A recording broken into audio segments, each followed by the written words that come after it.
नमस्कार। मेरा नाम प्राध्यापक PS कांबळे, असिस्टेंट प्रोफेसर, दूरशिक्षा केंद्र, शिवाजी विश्वविद्यालय, कोल्हापुर।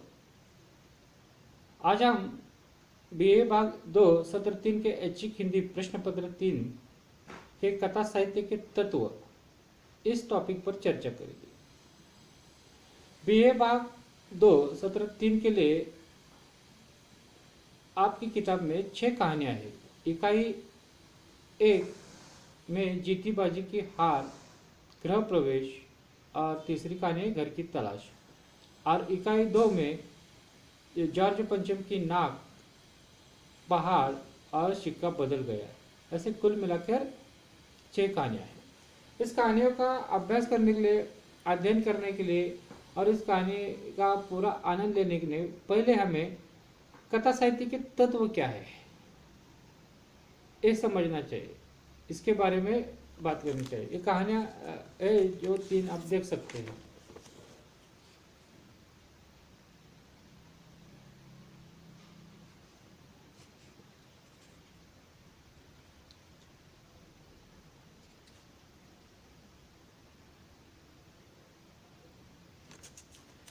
और कथा साहित्य के तत्व पर आप इस वीडियो में हम चर्चा करेंगे। तो इसके जो तत्व है कुल मिलाकर 6 तत्व है। 6 तत्व में से कथा साहित्यिक तत्व 6 है। पहले है कथा वस्तु, दूसरा तत्व है पात्र चरित्र चित्रण, तीसरा है कथोपकथन और चौथा है देश काल वातावरण, पांचवा है भाषा शैली और 6 नंबर का है उद्देश्य। इन 6 पॉइंट पर, मुद्दों पर आज के वीडियो में हम चर्चा करेंगे। पहला है कथा वस्तु, कथा साहित्य का पहला तत्व। कहानी में एक कथा होती है, परंतु वह बहुत विस्तृत नहीं होती। जीवन की कोई एक घटना, कोई एक अनुभूति, कोई एक स्मृति कहानी की कथा वस्तु हो सकती है। कहानी की कथा होती है तो दोस्तों विस्तृत नहीं होती, छोटी होती, जीवन की किसी एक घटना पर लिखी जाती। कहानी की कथा वस्तु की 3 स्थितियां हैं: प्रारंभ है, चरम सीमा और अंत। कहानी की कथा वस्तु की सबसे बड़ी यह विशेषता है कि वह प्रारंभ होते ही तीव्र गति से आगे बढ़ने लगती है, धीरे धीरे तीव्र गति से, और उत्कर्ष बिंदु तक पहुंच जाती है। वह कुतूहलजनक परिणाम के साथ ही समाप्त होती है। कुछ कहानियां आरंभ और अंत होता है। ऐसी कहानियां चमत्कारपूर्ण और रोचक होती है। कहानी की कथा वस्तु में एक प्रकार का संघर्ष होता है जो आरंभ से अंत तक ऐक्य बनाकर रखता है। पाश्चात्य ढंग की कहानियां की कथा वस्तु प्राय दुखद होती है, परंतु भारतीय पद्धति कहानियां सदैव सुखांत होती है। यानी कि कथा वस्तु कहानी तत्व का पहला पॉइंट है, मुद्दा है कि कोई भी एक कथा वस्तु होती है, कहानी की उपन्यास की तरह बृहद नहीं होती, बड़ी नहीं होती, एक छोटी होती, किसी जीवन की घटना या किसी प्रसंग पर लिखी जाती है। और उसमें 3 स्थितियां होती है: प्रारंभ, चरण और अंत। प्रारंभ से ही कहानी गति से ही अंत तक पहुंच जाती है। उसमें एक संघर्ष होता है या कोई एक विचार होता है जो दिखाने का प्रयास कहानीकार करता है। उसके 2 नंबर का जो पॉइंट है पात्र और चरित्र चित्रण। पात्र और चरित्र चित्रण। कहानी का आकार लघु होता है, इसलिए उसमें पात्रों की संख्या बहुत कम होती है, परंतु ये पात्र प्रभावपूर्वक होते हैं। कहानी में पात्रों की पूर्ण जीवन का चरित्र चित्रण नहीं किया जाता है, केवल कुछ रेखाओं के द्वारा पात्र के चरित्र की एक झलक दिखाई जाती है। पूरा उपन्यास की तरह पूरा जीवन चित्र नहीं, एक रेखा की तरह एक झलक दिखाई जाती है। पात्र के चरित्र चित्रण में स्वाभाविकता, वास्तविकता और मनोवैज्ञानिकता आवश्यक है। पात्रों का चरित्र चित्रण प्रत्यक्ष और अप्रत्यक्ष आदि 2 पद्धतियों से किया जाता है। यानी एक क्या पद्धति बताता हूँ। प्रत्यक्ष प्रणाली में लेखक स्वयं पात्र के चरित्र का वर्णन करता है, प्रत्यक्ष लेखक ही उसका वर्णन करता है, और यह प्रणाली स्थूल मानी जाती है। अप्रत्यक्ष प्रणाली में पात्रों के परस्पर संवादों के द्वारा पात्रों का चरित्र चित्रण किया जाता है। पात्रों के संवाद द्वारा पात्रों का चरित्र चित्रण किया जाता है अप्रत्यक्ष प्रणाली में। इसमें कभी कभी पात्र आत्मकथात्मक पद्धति से स्वयं अपना चरित्र चित्रण करता है और कभी कभी किसी अन्य पात्रों के द्वारा भी किसी दूसरे पात्र के चरित्र पर प्रकाश डाला जा सकता है। इसे नाटकीय प्रणाली भी कहते हैं। यह प्रणाली प्रभाव उत्पादक और श्रेष्ठ मानी जाती है। यानी पात्र चरित्र चित्रण में हम देख रहे हैं कि इसमें पूरा जीवन का चरित्र होता है, उसमें कुछ एक झलक सी दिखाई देती है। प्रत्यक्ष और अप्रत्यक्ष पद्धति से पात्रों का चरित्र चित्रण किया जाता है। प्रत्यक्ष पद्धति में लेखक खुद पात्रों का चरित्र चित्रण करते हैं। अप्रत्यक्ष पद्धति संवादों के माध्यम से चरित्र चित्रण किया जाता है। तीसरा जो पॉइंट है, मुद्दा है कथोपकथन। तीसरा मुद्दा है जो कथोपकथन।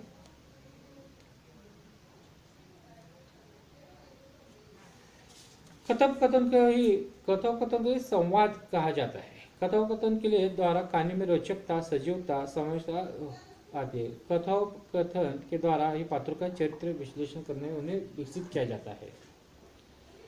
कथोपकथन यानी कि संवाद के द्वारा पात्रों के विचार, आदर्श, दृष्टिकोण का परिचय मिल सकता है। अधिक लंबे, भावुकतापूर्ण और कवित्व में कथोपकथन कहानी की स्वाभाविक गति को शिथिल कर देते हैं। यानी कि जो संवाद होते हैं छोटे छोटे होने चाहिए। कथोपकथन पात्रों के वातावरण के अनुकूल होने चाहिए। कथोपकथन में संक्षिप्तता, सूक्ष्मता, स्वाभाविकता, कुतूहल, रोचकता, नाटकीयता आदि गुणों का होना आवश्यक है। क्या क्या गुण होने चाहिए? सूक्ष्मता होनी चाहिए, स्वाभाविकता होनी चाहिए, कुतूहल होने चाहिए, रोचकता आदि गुण होने आवश्यक है। पात्रों के संवादों में चरित्र चित्रण के भी अंश व्यक्त होते हैं। पात्र अपनी बातों के द्वारा अपने विचार व्यक्त करते हैं। क्या पात्र बोलते हैं संवाद एक दूसरे के साथ तो अपने विचार को व्यक्त करते हैं।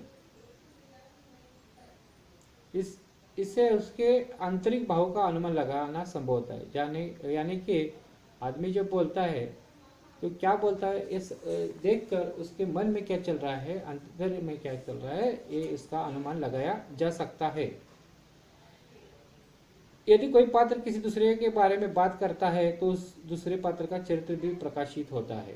यानी दूसरे के बारे में जो बात कर रहे हैं, ऐसा आदमी है, वैसा आदमी है, इस तरह से वो अच्छा आदमी है, ये अच्छा नहीं है, इसके बारे में जब एक पात्र बात करता है तो उस आदमी का भी चरित्र चित्रण हो जाता है। इसलिए कहानी में कथोपकथन को महत्वपूर्ण स्थान दिया है। इसलिए कहानी में चरित्र चित्र पात्रों का और संवादों के माध्यम से आंतरिक भाव समझ में आते हैं, उसके मन में क्या चल रहा है, इसलिए उसे महत्वपूर्ण माना है। चौथा पॉइंट है देश काल वातावरण। चौथा जो मुद्दा है वो है देश काल वातावरण। कहानी में स्वाभाविकता लाने के लिए उचित वातावरण की सृष्टि की जाती है। स्वाभाविकता, नैसर्गिकता लाने के लिए उचित वातावरण की सृष्टि की जाती है। पाश्चात्य विद्वानों ने कहानी के वातावरण में स्थानीय चित्रण को अधिक महत्व प्रदान किया। स्थानीय चित्र, जहाँ कहानी घटित हो रही है उसका चित्र प्रदान किए आदि। इससे पात्रों के मनोभाव जागृत होते हैं। कहानी में वातावरण 3 प्रकार का कार्य करते हैं: भाव को उद्दीपित करना, सौंदर्य की अनुभूति और सहानुभूति निर्माण करना। यह वातावरण मानसिक और भौतिक दोनों प्रकार का हो सकता है। मानसिक वातावरण में किसी पात्र की मानसिक स्थिति का सजीव चित्रण किया जाता है और भौतिक वातावरण के स्थान पर तथा प्रकृति का प्रभाव उत्पादक चित्रण किया जाता है। वातावरण के द्वारा कहानी में मुख्य संवेदना को तीव्र बनाया जा सकता है। वातावरण की निर्मित कहानी के पात्र, घटना या मूल संवेदना के अनुकूल होना चाहिए। वातावरण कहानी की काल्पनिक चित्रण के द्वारा कहानी को सजीव, विश्वसनीय और रोचक बनाता है। यानी वातावरण के माध्यम से कहानी सजीव, रोचक और जीवित हो सकती है। वातावरण 2 तरह के होते हैं कहानी के: मनोभाव के चित्रण के वातावरण यानी कि उसकी मानसिक स्थिति का चित्रण होता है, और प्रकृति की चित्रण। वातावरण के प्रकार का कार्य होता है भाव का उद्दीपन, सौंदर्य की अनुभूति और सहानुभूति निर्माण करना। इस तरह कहानी के कथा तत्वों में वातावरण और देश का वातावरण का कितना महत्व है हम जान सकते हैं। 5वां पॉइंट है, मुद्दा है भाषा शैली। भाषा और शैली। भाषा और शैली।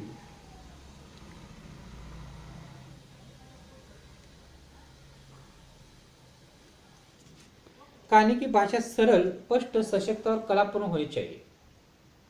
कहानी की जो भाषा है स्पष्ट, सरल और कलापूर्ण होनी चाहिए। प्रभाव उत्पन्न करने के लिए उसमें लोकोक्तियां, कहावतें, मुहावरों का भी प्रयोग होना चाहिए। सजीवता, व्यावहारिकता कहानी की भाषा शैली की प्रमुख गुण है। सजीवता और व्यावहारिकता। कहानी की शैली में तार्किकता और चमत्कारिकता का होना अत्यंत आवश्यक है। इसके साथ ही चित्रात्मकता, गतिशीलता, सजीवता, प्रभावात्मकता, रोचकता कहानी की भाषा शैली के प्रधान गुण माने गए। वैसे तो कहानी में अनेक शैलियों का प्रयोग किया जाता है, परंतु प्रमुख शैलियाँ इस प्रकार ही है। कथात्मक शैली, लेखक घटनाओं का, पात्रों का वर्णन करता है, ये कथात्मक शैली है। आत्मकथात्मक शैली में कोई पात्र सारी कहानी आप बीती के रूप में प्रस्तुत करता है। आत्मशैली, कथात्मक शैली में लेखक खुद लिखता है, और आत्मकथात्मक शैली में वो पात्र किसी कहानी का अपनी जो कहानी है, आप बीती है, खुद सुनाता है। संवाद शैली में नाटक की भांति पात्र परस्पर संवादों के द्वारा कहानी का निर्माण करते हैं।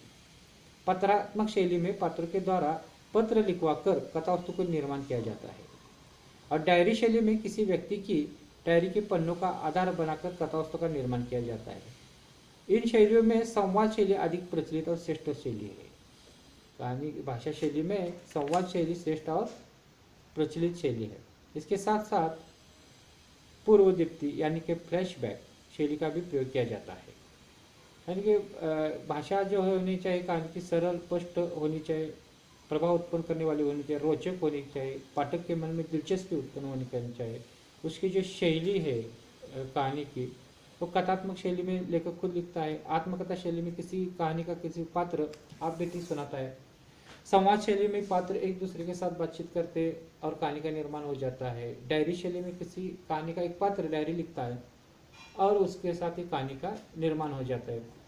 इस तरह के भाषा शैली के बारे में आप इस पॉइंट से जानेंगे।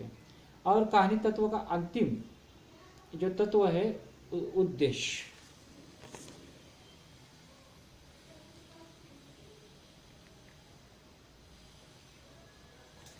उद्देश्य तत्व, कहानी का प्रमुख उद्देश्य जीवन की किसी मार्मिक पक्ष को प्रकाशित करना होता है। कहानी का उद्देश्य क्या होता है? देखो कि जीवन के किसी मार्मिक पक्ष को प्रकाशित करना, परंतु लेखक उद्देश्य का कदम स्पष्ट रूप से न करके व्यंजनात्मक दृष्टि से उद्देश्य को व्यक्त करने का प्रयास करता है। कभी कभी कहानी के अंतिम वाक्य में सूक्ति के रूप में उद्देश्य को प्रकट किया जाता है। पाश्चात्य आलोचकों के मतानुसार मानव चरित्र का विश्लेषण करना कहानी का उद्देश्य होता है।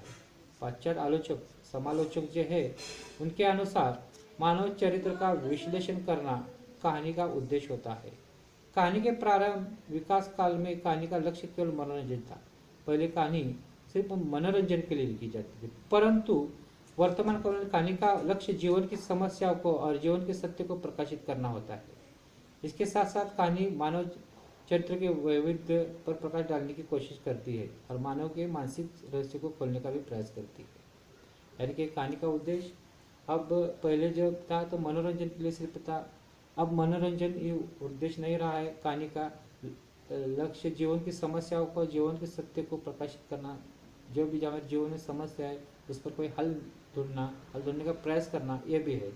इस प्रकार हमने कहानी के तत्व देखे हैं। पर कथा वस्तु है, पात्र चरित्र चित्रण है, या उसके बाद कथोपकथन संवाद है, देश काल वातावरण है, भाषा और शैली, और अंतिम उद्देश्य है जो कहानी का उद्देश्य है। इस तरह से हमने आज इस वीडियो में कहानी के तत्व के बारे में चर्चा की। ये आप समझ लेंगे तो तत्व अच्छी तरह समझ लेंगे तो कहानी पढ़ने में आपको अभ्यास करने में कोई कठिनाई नहीं होगी।